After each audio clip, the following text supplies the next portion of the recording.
Who really controls the internet? It's a question that looms large in our increasingly digital world. We rely on the internet for almost everything, from simple communication to complex financial transactions. But have you ever stopped to consider who's actually pulling the strings? It's a question with no simple answer. The reality is far more intricate than you might imagine. There's no single overlord, no supreme commander dictating the flow of information.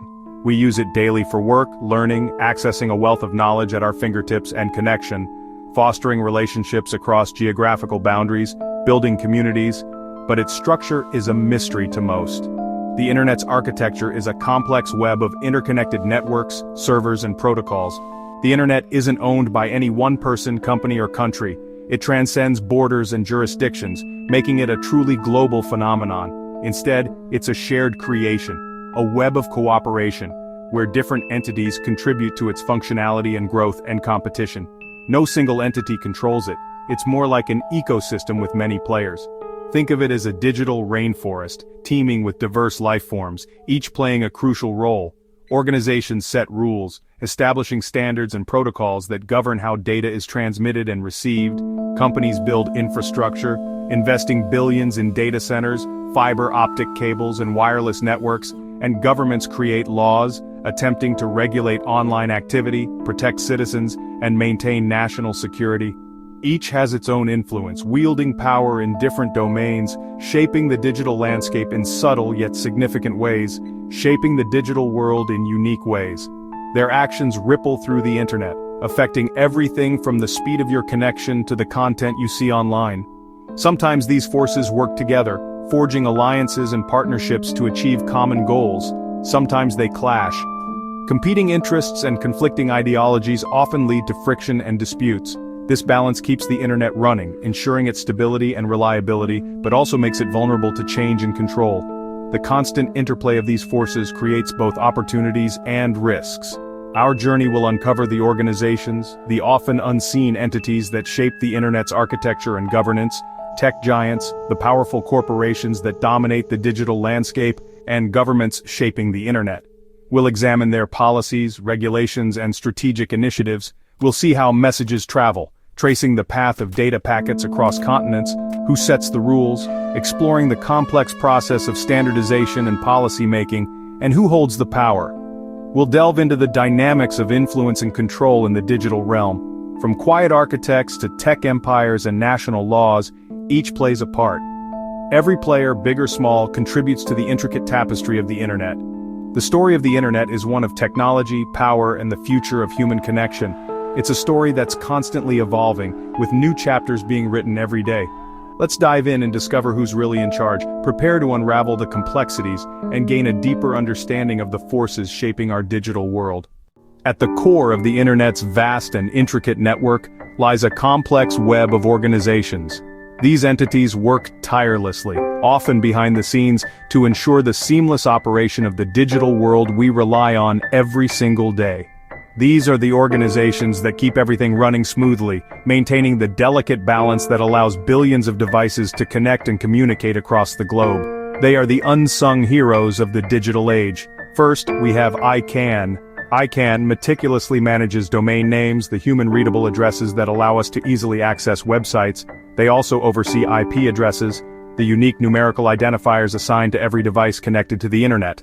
This crucial function ensures that when you type a website address into your browser, you reach the intended destination without fail. Next, we have the IETF. The IETF plays a vital role in developing the technical standards that make the internet work seamlessly, defining the rules and protocols that govern how data is transmitted and received across the network. These standards include essential technologies like email and web protocols, ensuring interoperability and compatibility across different platforms and devices. Then there's the W3C, led by the visionary Tim Berners-Lee, which sets the standards for the web itself, including foundational languages like HTML and CSS, the building blocks of modern websites. Their overarching goal is to keep the web open and accessible to all, fostering innovation and collaboration on a global scale. It's important to remember that these groups don't own the internet, but they provide its essential foundation, ensuring its stability and continued growth.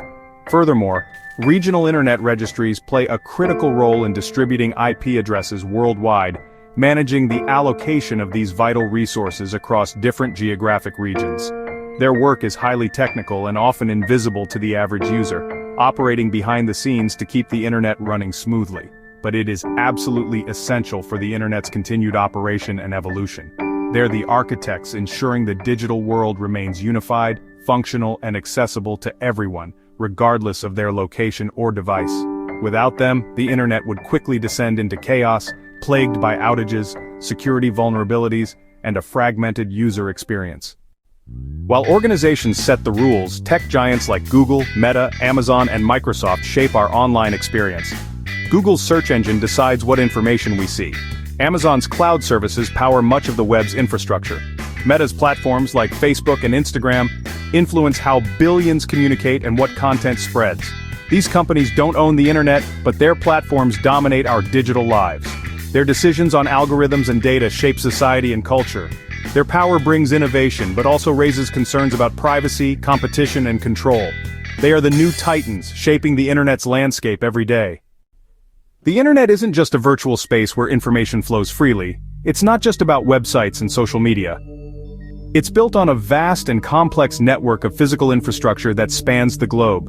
This network relies heavily on physical cables, the tangible arteries of the digital world, and it depends on data centers, the physical repositories of our digital lives.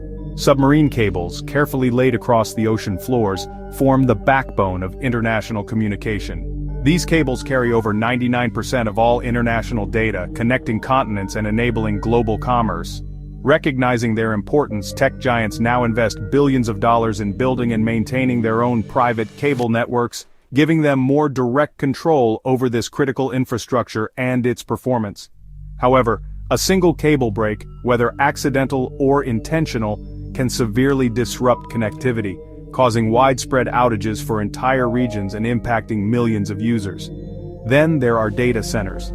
These are massive buildings filled with thousands of servers, which store and process the vast amounts of data that make up our online lives. Their geographical locations matter significantly, as data must be physically close to users to minimize latency and ensure speed. These physical assets, the cables and the data centers, are also subject to national laws and regulations, adding another layer of complexity. Governments can order shutdowns of these facilities or even sever connections at critical points, starkly showing the internet's inherent physical vulnerability and its susceptibility to real-world events. Therefore, the digital world is undeniably and deeply rooted in the physical one, a reality we often overlook. Governments play a powerful role in shaping the internet within their borders. They pass laws on privacy, security, and content, reflecting their political values. In democracies, the focus is often on safety and rights. In others, it's about control and censorship. Some governments block websites or shut down the internet to suppress dissent. These actions can fragment the global network, creating national versions of the internet. The tension between state authority and a free, open internet is ongoing. National laws can ripple across the world, affecting everyone online. The battle between control and freedom defines the internet's future. Internet freedom means open access and free expression for all. Censorship takes many forms, blocking sites, removing content, or slowing down services. Some governments use sophisticated tools to filter, throttle, or manipulate online information. This can create a splinternet, separate national networks with their own rules. If this trend continues, the dream of a unified global internet could disappear.